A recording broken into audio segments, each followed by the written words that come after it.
CM Yogi Adityanath मौजूद।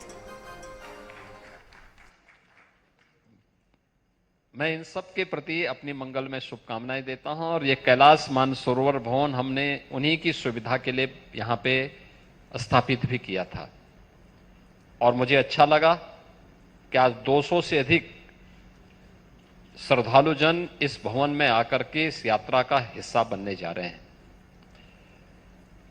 मित्रों, मैं आज प्रातःकालीन सत्र में गाजियाबाद आया, सेंट्रल इलेक्ट्रॉनिक्स लिमिटेड के स्वर्ण जयंती कार्यक्रम का हिस्सा बना। केंद्रीय मंत्री डॉक्टर जितेंद्र सिंह जी के साथ हम लोगों ने एक डाटा सेंटर का भी, ग्रीनफील्ड डाटा सेंटर का भी यहां पे शिलान्यास किया है और ये सुखद अनुभूति का विषय है कि CEL जो पहले घाटे का एक पब्लिक सेक्टर का प्रतिष्ठान बन चुका था, जिसका डिसइन्वेस्टमेंट होने जा रहा था, वह डिसइन्वेस्टमेंट से बचकर के अब एक प्रॉफिट देने वाला भारत के मिनी रत्न प्रतिष्ठानों में से एक बन चुका है। इस कार्यक्रम के बाद गाजियाबाद के विकास से जुड़ी भी योजनाओं की समीक्षा मैंने सभी यहां के माननीय जनप्रतिनिधियों के साथ मिलकर के ली है। मुझे अच्छा लगा कि पिछले 8 वर्ष में आदरणीय प्रधानमंत्री जी की प्रेरणा से, उनके मार्गदर्शन में जो कार्य हम लोगों ने उत्तर प्रदेश के अंदर किया है, गाजियाबाद आज एक नए गाजियाबाद के रूप में चमक रहा है। गाजियाबाद का परसेप्शन बदला है।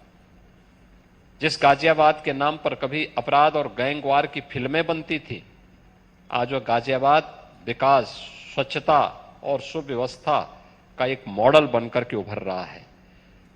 दुनिया की 50 जो स्वच्छ सिटी हो सकती है, उसमें अब गाजियाबाद का भी नाम आ रहा है। प्रदेश की पहली स्वच्छ सिटी के रूप में गाजियाबाद का नाम आ रहा है और आज गाजियाबाद की नहीं सब बातों को लेकर के, आज से 10 वर्ष पहले कोई सोचता नहीं था कि गाजियाबाद 12 लेन के ग्रीनफील्ड एक्सप्रेसवे के साथ जुड़ेगा। कोई ये नहीं सोचता था कि देश की पहली रैपिड रेल गाजियाबाद से होकर के जाएगी, पहली सिटी गाजियाबाद होगी जो रैपिड रेल से जुड़ेगी। आज गाजियाबाद के पास रैपिड रेल भी है, 12 लेन का एक्सप्रेस हाईवे भी है, गाजियाबाद के पास अपनी मेट्रो भी है, गाजियाबाद के पास अपना एयरपोर्ट भी है और गाजियाबाद अब गाजियाबाद से एक ग्रेटर गाजियाबाद के रूप में अपनी नई यात्रा को प्रारंभ कर रहा है। आज इसके लिए जनप्रतिनिधियों के साथ हम लोगों ने यहाँ पे काफी विस्तार से चर्चा किया है। यहाँ पे सभी संस्थाओं ने अपने स्तर पर अच्छे कार्य किए हैं, जिसमें हमारे कुछ नए इनिशिएटिव ग्रेटर गाजियाबाद के देश से आगे बढ़ाने के साथ ही यहाँ पे खोड़ा, लोनी, मुरादनगर, इन सब को लेकर के ग्रेटर गाजियाबाद को गाजियाबाद नगर निगम का पार्ट बनाने और एक बृहद कार्य योजना इसके विकास की आगे बढ़ाने के लिए हम लोगों ने कहा है। इंटीग्रेटेड ऑफिस कॉम्प्लेक्स, जनपद मुख्यालय का सभी जनपदीय मुख्यालयों को एक छत के नीचे लाने की व्यवस्था, पुलिस कमिश्नरेट का कार्यालय जहां पे पुलिस मुख्यालय के रूप में गाजियाबाद के माध्यम से वह लोगों को बेहतरीन सुरक्षा और लॉ एंड ऑर्डर की बेहतर स्थिति दे सके।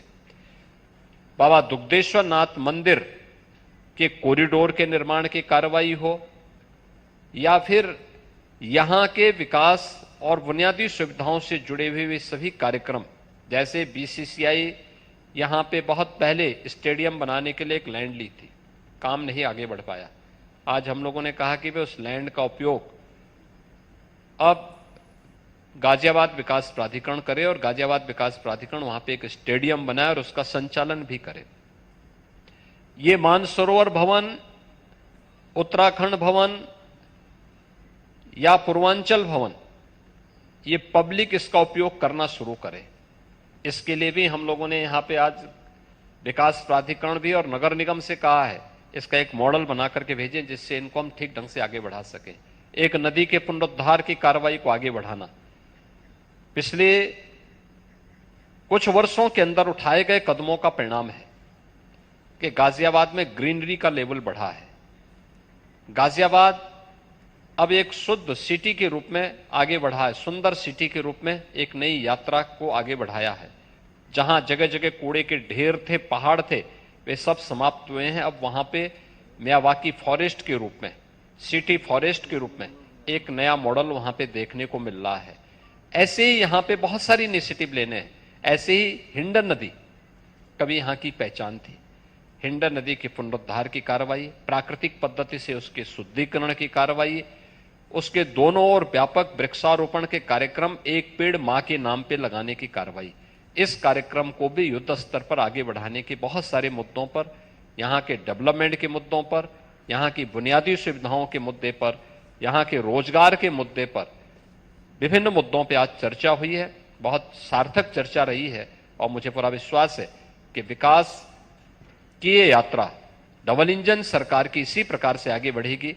जनप्रतिनिधियों के सुझाव और उनके द्वारा ले जाने वाली कोई भी इनिशिएटिव को प्रशासन जमीनी धरातल पर उतारने का काम करेगा। इस विश्वास के साथ समीक्षा बैठक के साथ मैं यहां पर आया था और ये मेरा सौभाग्य है कि कैलाश मानसरोवर की यात्रा के इस पहले जत्थे को यहां से रवानगी करने के लिए मुझे यहां पर उनको किट उपलब्ध करवाने का एक अवसर प्राप्त हुआ है। मैं एक बार फिर से इन सभी तीर्थ यात्रियों के प्रति अपनी मंगल में शुभकामनाएं देता हूं। उनकी यात्रा की सुखद यात्रा की कामना करते हुए अपनी वाणी को विराम देता हूं। धन्यवाद। जय हिंद।